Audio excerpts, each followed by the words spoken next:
different ICs, and they'll give you different conditions as well. Okay, maybe if you vary the current, maybe you vary the temperature and all that stuff. Okay. Yeah, and some of the data sheets will also give you typical applications like they are given here. So they'll also give you the circuit, so you can look at this, and if something fits in, you can go for this circuit itself. But you need to know exactly what it is and whether it fits your application. Okay, you need to tweak in a little bit and make it work for your particular application. Okay. So they have given circuits, and then this is for the layout. Whenever you design it on the board, you need to know how the pins are connected, right? What is the space between the pins? So this helps you for that. Okay. Yeah, I think that's about it from my side. Okay. Yeah. So for the concluding remarks, I would like to know this from you. So what did we learn?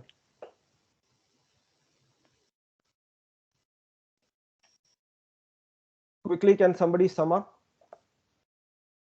Instead of me writing few points, I thought I'll get it out from you so that I'll know whether you have really benefited or what you have actually understood what I'm talking about. What are Can the somebody quickly steps? sum up? Yeah, What are the yeah. steps we need to design the circuits Mm-hmm. according to the model? Right, right. And after that, the title of the talk, we How looked at data sheet. databases, Data data set sheets basis, help data sheet, in making and and designing circuits. Yes, yes. So you studied about the data sheets, right? How to look at the specifications, what you need to look at the data sheets. Okay. So if it is a resistor, what are the things that you need to look at? You need to look at the wattage rating. If it is a capacitor, you need to look at the voltage rating. Okay. We learned all that. Okay. So I think, yeah, that's about it. Thank you guys for listening. If you have any questions, you can ask right now.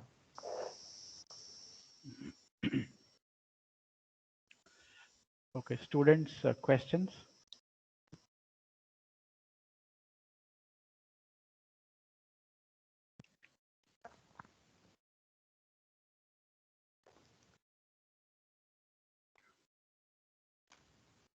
Okay, they might be thinking, but I just Yeah.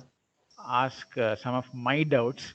Even Mhm. after going through all this, I get so many doubts. Yeah, sure, sure. The Else. thing is, so first thing is the resistors. So the resistor values that you get is not the value that you wish, right? There is some standard 100 ohm, 110, 220 might be available, etc. So Right. it is so. Why cannot I have a 150 ohm kind of a resistor? Why manufacturer will not manufacture that? So what is the reason? What is the standard used there? Yeah, actually, like earlier, if you looked at these through-hole components, then it was something like that. They were only going for standard resistors. They were going for okay 220. After 220, it was 330, something like that. But now, if you look at the SMD resistors, you have for literally every value. Like even small variations in the resistor, even then you get the values. Maybe in like zero point 0.1 ohms also you will get a resistor value. It's not like that. So earlier they were like, okay, we'll build a particular standard and we'll only use these particular resistors because people may not really need something in between. Because what exactly happens is, if I think about it from the manufacturer's perspective, so let's say that he gets out a resistor value of 247.5 ohms or 247.3 ohms. Okay, so that will be very specific to only one particular person's design. Okay, in that case it may not be really like profitable to him to keep those kind of components. Instead he'll say, okay, I have 220, I have 330, so you can choose between them. Those are the things which like mass people use, so looking from his perspective. But when you go for like a very specific design, right now there are like these SMDs which are available for literally even very small variations in the resistor. I think they are finding applications, that's why they are manufacturing that. So that's my perspective about that. Yeah. Okay, okay. They're not a variable resistors like whatever we get potentiometers, such kind of things, but they are individual discrete resistors. Mhm.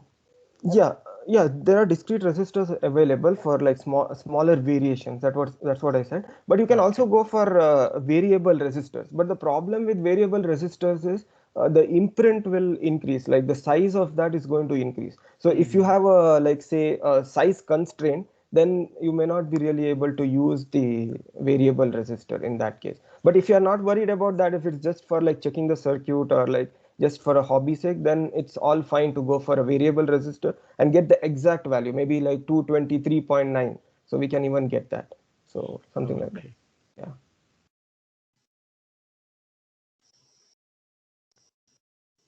Questions from the students?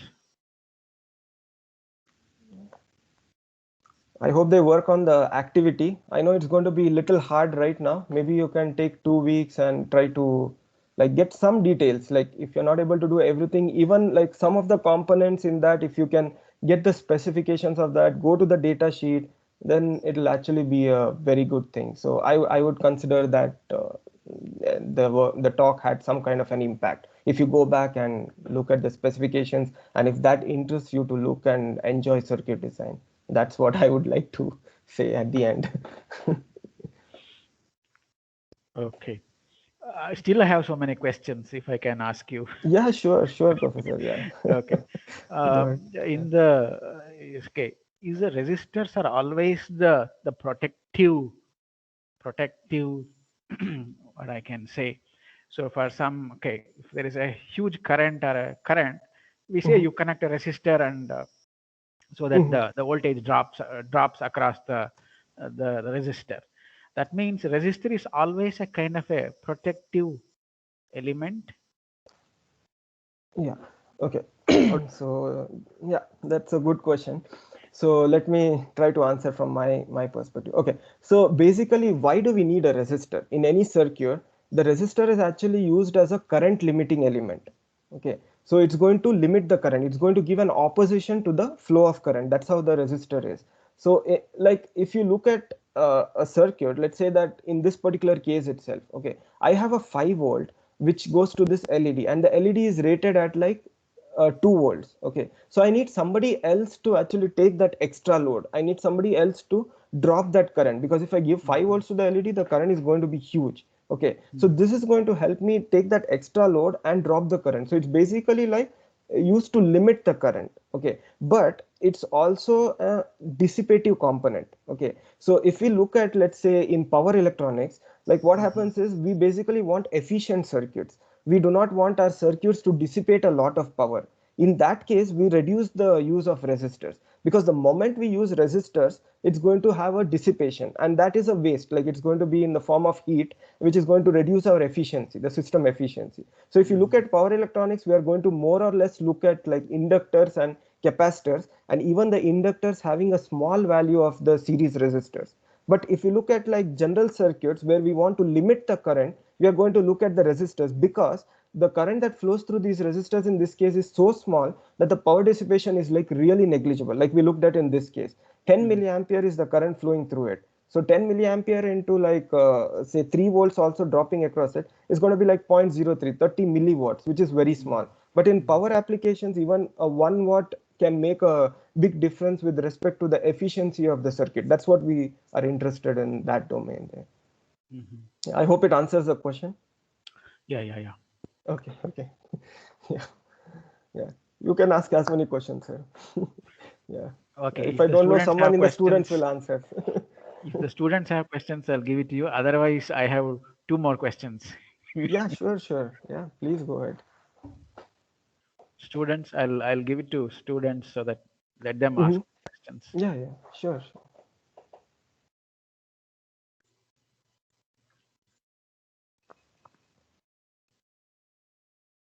So you were talking about the modular design, suppose block wise, right? First you design one block, next block, etc. Right. My worry is what is the influence of one block on the other. So finally, even if I blockwise connect and I wanted some input and output, so when I connect them together as a whole, so will the circuit behavior change? Yeah, this is a really good question actually. So I'll answer that. So if we look at this circuit, for example, let's say two different elements. Let's not get deep into the circuits. Let's look at two different blocks. Let's say one block and another block. Okay. Now, when I implement this particular block, maybe it works. When I implement this particular block separately, maybe it works. Okay, so individually, both of them are working. But the moment I connect this to this block, switch interface to the delay circuit, maybe the circuit does not perform. Okay, so I think this is your question, right? Yeah. What should we do at this point? So at this point, we need to look at some extra parameters. That's where we have something known as the loading. Okay. So let's say that I'm going to connect one circuit after this, and this circuit draws more current than this can give. Okay. In that case, it is going to load this circuit. Okay. And if it loads this circuit, then the performance of this circuit will be very different. The output voltages might change and it may not work as we want. The functionality will change. Okay. In that case, what we need to do is we need to make sure that whatever this guy needs, so this guy should be able to give something more than that. Okay. For example, let's say that I have simple resistor here which draws like say 10 amperes of current. Okay. I should have this guy giving me more than 10 amperes. Maybe I have the capacity of like say 15 amperes. Then if I connect 10 amperes load, nothing is going to happen. But the moment I connect something which draws 20 amperes, this guy will not be able to give because his limit is 15. In that case, it is going to create a problem. Then there will be a loading. And if we go one step deeper, we also need to know what is the output resistance of this, what is the input resistance of this, because basically it's a play of the resistors at the end. So ideally we want this guy to have a zero output resistor and this guy to have an infinite input resistance, because I don't want this guy to draw any current and I don't want this guy to drop any voltage. So that's the ideal thing. But in practical circuit, it's not going to be like that. Even if I consider an op-amp, there'll be a small current that is being drawn. And if this guy is not able to drive that, or if he's not going to be able to give that current, then it's not going to work. So then we'll have to replace this circuit or build a circuit which can have a higher current or like whatever the requirement of the next circuit. So the moment we meet its requirement, and if we are a little above that requirement, then 100% both the circuits are going to work when connected together. Okay, like voltage, I mean, buffers and voltage followers are used for such kind of. Yes, exactly. Like let's say, for example, a very simple circuit. Let's say we have like two resistors in series. Okay, and if you have the resistor at the bottom, I'm going to take the voltage from there and giving it to another resistor. Okay, so what is going to happen there is the another resistor that I connect to that potential divider, it's going to act like a load. Okay, ideally I want that to be infinity. If it is infinity, then I'll get the same voltage that I expect. But the moment this guy starts drawing current from that node, the voltage there starts to drop, and then it creates the problem.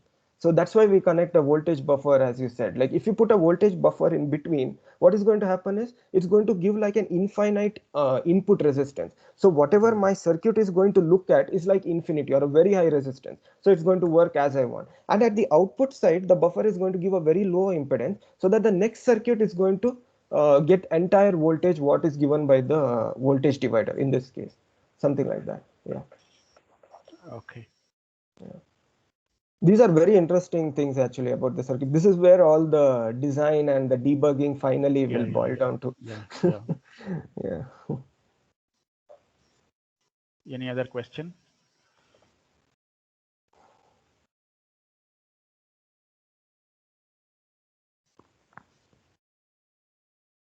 Questions? Okay, I'll ask my last question.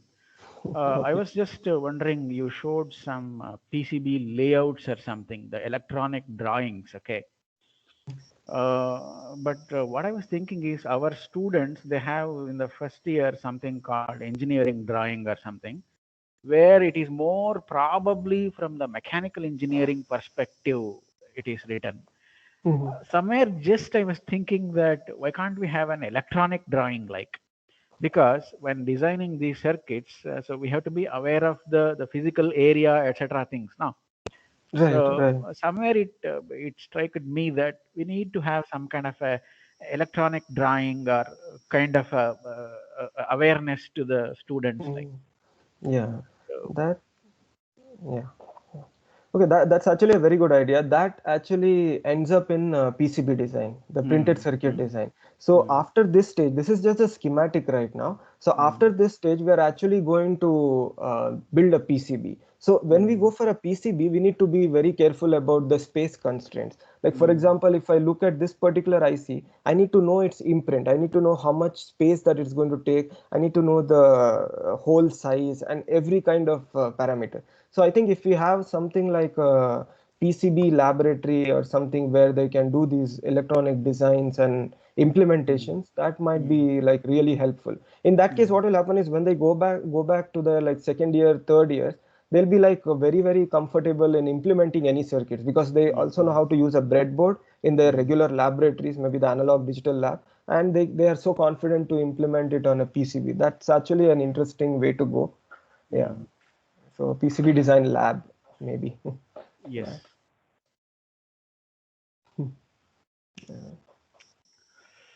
Okay. Questions from the students?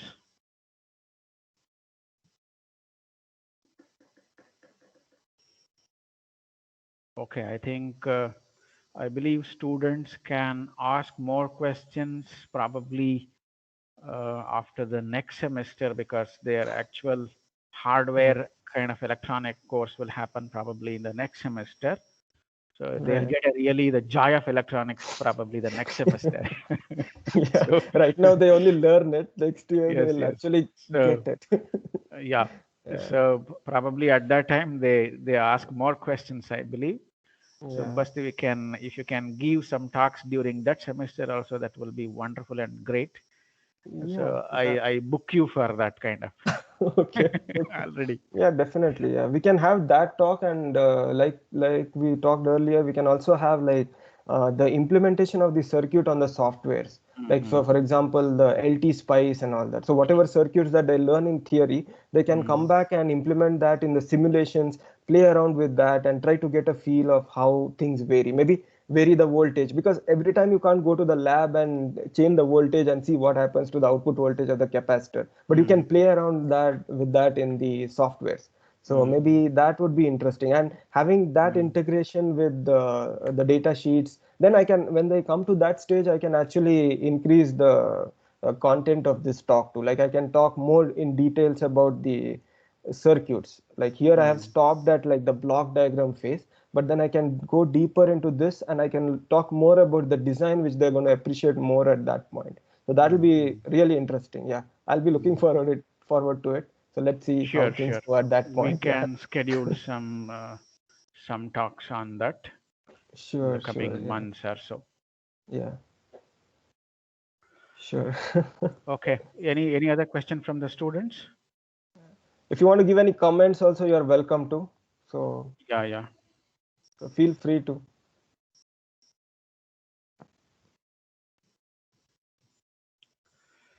Okay. So if there are no questions from students, we will conclude this webinar. I thank Bharat Shenoy for giving this wonderful talk. It was a very nice, informative, and it was so basic. I understood many things from his talk. Even though I am in the electronics branch, my interest is something else. But he created interest in me to look at all these. So that's how a good teacher teaches, isn't it? So like that. So on behalf of ECE NITK, I thank Bharat Shenoy, and I acknowledge and thank Bharat. Thank you, Bharat, for giving this wonderful talk and spending your time with us during very early morning there. Okay. Yeah, that is fine. Yeah. So definitely we'll come back with some more webinars. We'll continue this series with different topics, not only related to the VLSI or analog circuits. I'm thinking of continuing this series, catching with catching good speakers and researchers, so that we ourselves and the students get benefit out of this. Okay. So it happened to me that probably this is the first webinar series in ECE, and somehow Basti Bharat became the first speaker today. I'm very happy and to share that moment also with you all. Okay, so once again, I thank Basti Bharat Shenoy, and I thank all the students who have participated in this talk. Thank you very much, and good night. Take care. Thank you, Thank you, sir. sir. Yeah. Thank Thank you, you, sir. guys. Yeah. Thank you for patiently listening Thank in. you, sir. Yeah. Thank If you, you have Thank you sir. so much, anything, sir. please get back. You Yes, can write sir. emails to me. Okay. Yeah. Yeah. Yeah. Thank you, sir. Raghavendra, sir. Thank Yeah. you. Thank you all. Yeah.